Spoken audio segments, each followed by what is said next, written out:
السلام علیکم ناظرین، میں ہوں ابراہیم کنبر، آپ دیکھ رہے ہیں IKNN۔ آج ہم بات کریں گے اخبار میں میڈیا میں ایک خبر شائع ہوئی ہے، ایک نئی کمیٹی بنی ہے اور اس کمیٹی کو نام دیا گیا ہے NICC یعنی نیشنل انٹیلیجنس کوآرڈینیشن کمیٹی۔ یہ کمیٹی وزیر اعظم عمران خان نے اس کمیٹی کی منظوری دی ہے۔ کمیٹی کہاں پہ بنی ہے، کس اجلاس میں بنی ہے، اس حوالے سے کوئی پتہ نہیں، کیونکہ کل وفاقی کابینہ کا جو اجلاس تھا اس اجلاس میں اس کمیٹی کے بننے یا اس کمیٹی کی منظوری کے حوالے سے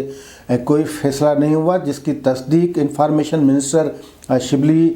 فراز نے کی جب ان سے یہ سوال کیا گیا کہ نیشنل انٹیلیجنس کوآرڈینیشن کمیٹی کا جو ایجنٹ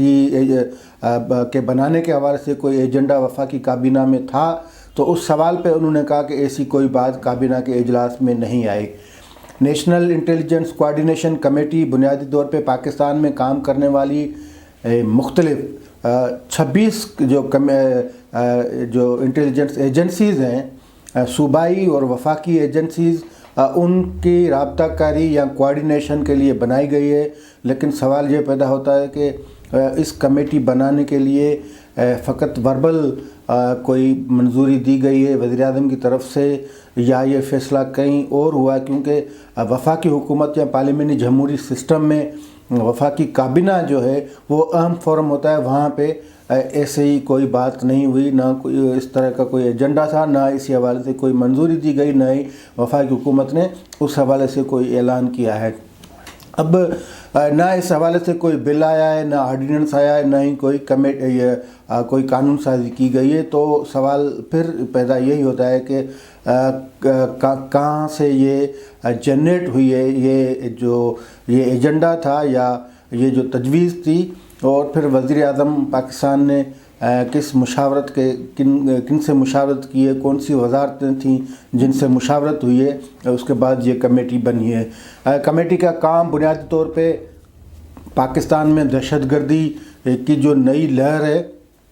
اس کو روکنا، انٹرنل سیکیورٹی ہے اس کے نظام کو مربوط و مضبوط کرنا ہے۔ لیکن اس حوالے سے اس سے پہلے بھی کئی چیزیں ہوئی تھی۔ 2015 جنوری میں نیشنل ایکشن پلان آیا تھا۔ اس نیشنل ایکشن پلان میں ایک ادارہ قائم کیا گیا تھا نیکٹا کے نام سے۔ نیکٹا کا بنیادی کام جو تھا وہ پالیسی دینا یا پالیسیز کے حوالے سے سفارشات کرنا تھا، اور جو نیشنل ایکشن پلان کا جو مرکز یا محور تھا وہ بھی ملک میں جو دہشت گردی ہے اس کو روکنے کے حوالے سے حکمت عملی پالیسی سازی بنانا تھا۔ لیکن وہ نیکٹا 2015 سے کبھی بھی فعال نہیں بن سکا، نہ اس کا کوئی سیکریٹریٹ بن سکا، نہ اس میں کوئی ٹھیک ٹھاک قسم کی جو اپائنٹمنٹس ہوتی ہیں، نہ ان کی سفارشات سامنے آئیں، بلکہ نیکٹا فقط وہ پیپرز جو نیشنل ایکشن پلان کے بنے تھے اس میں فعال رہا، اس میں موجود رہا، لیکن بظاہر نیکٹا کا کوئی کام ہمیں نظر نہیں آیا۔ یہ بات درست ہے کہ پاکستان میں دہشت گردی میاں نواز شریف کی حکومت میں آنے کے بعد کافی حد تک کم ہو گئی، اور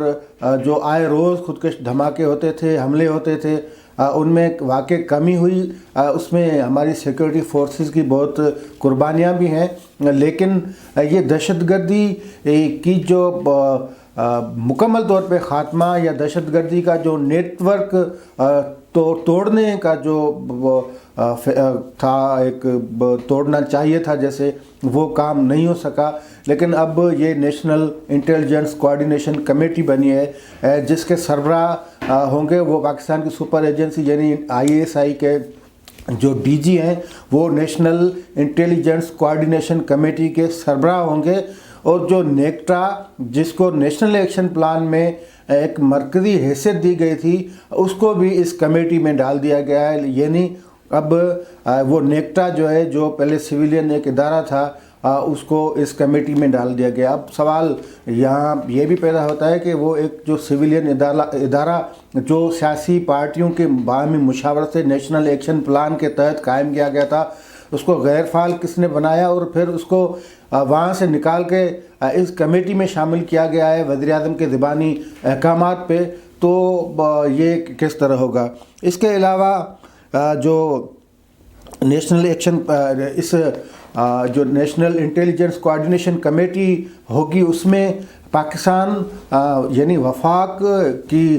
سویلین اور جو فوجی انٹیلیجنس اور سیکیورٹی جتنی بھی ایجنسیاں ہیں وہ ان کا حصہ ہوں گی. یعنی سربراہ اس کے اگر ISI کے DG ہوں گے تو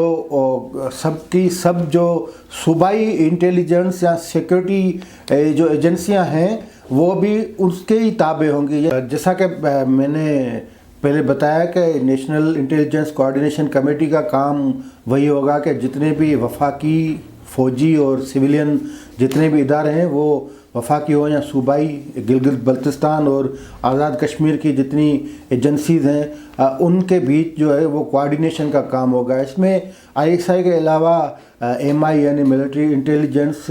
اس کا حصہ ہوگی. اسی طرح جو IB ہے وہ فنانشل مانیٹرنگ یونٹ ہے. اس کے علاوہ باقی جتنی بھی FIA ہے NI ہے اور اس کے علاوہ جو صوبائی اسپیشل برانچز ہیں یا صوبائی کرمنل اور انٹیلیجنس ایجنسیاں جتنی بھی ہیں وہ ساری کی ساری تقریباً کوئی 26 ایجنسیاں بنتی ہیں جن کے سربراہ اب DG ISI بن گئے ہیں. اب پہلے جو ایجنسیاں یہ صوبائی حکومتوں کے ماتحت ہوتی تھی ہو سکتا ہے کہ اب وہ صوبوں کے ماتحت نہیں رہیں اور اب وہ جواب دہ ہوں NICC یعنی اس کے سربراہ کو. تو سوال پھر بھی یہی بنتا ہے کہ اس طرح کے فیصلے میں کیا صوبوں سے مشاورت کی گئی ہے, کیونکہ ایک ڈیموکریٹک سسٹم ہے, اس میں صوبوں کی اپنی اپنی حکومتیں ہیں, وہاں الگ الگ جو تھوڑی بہت جو خود مختاری دی گئی ہے, تو صوبائی مشاورت سے ایسے ادارے قائم ہونے چاہیے. لیکن وزیر اعظم نے یہ پہلے تو وفاقی کابینہ یا کسی اہم فورم پارلیمنٹ کی تو بات دور ہے, پارلیمنٹ کو تو انہوں نے غیر فعال ہی کر دیا, لیکن وفاقی کابینہ میں یہ بات نہیں آئی. اور اگر جہاں صوبوں اور وفاق کے مابین ایسے فیصلے ہوتے ہیں وہاں اعلیٰ فورم تو جو مشترکہ مفادات کی کونسل کا فورم ہے وہاں تو لازمی حکومت نے یہ چیز نہیں لائی ہوگی, لیکن وفاقی کابینہ میں سے بھی منظوری نہیں ہوئی اور صوبوں سے بھی مشاورت نہیں ہوئی. لیکن بہرحال یہ ایک کمیٹی بن گئی ہے. اب دیکھیں گے کہ یہ کمیٹی کس طرح جو کام کرتی ہے اور صوبوں وفاقی یا جتنے بھی انٹیلیجنس ادارے ہیں ان میں کس طرح یہ کوآرڈینیشن ہوتی ہے.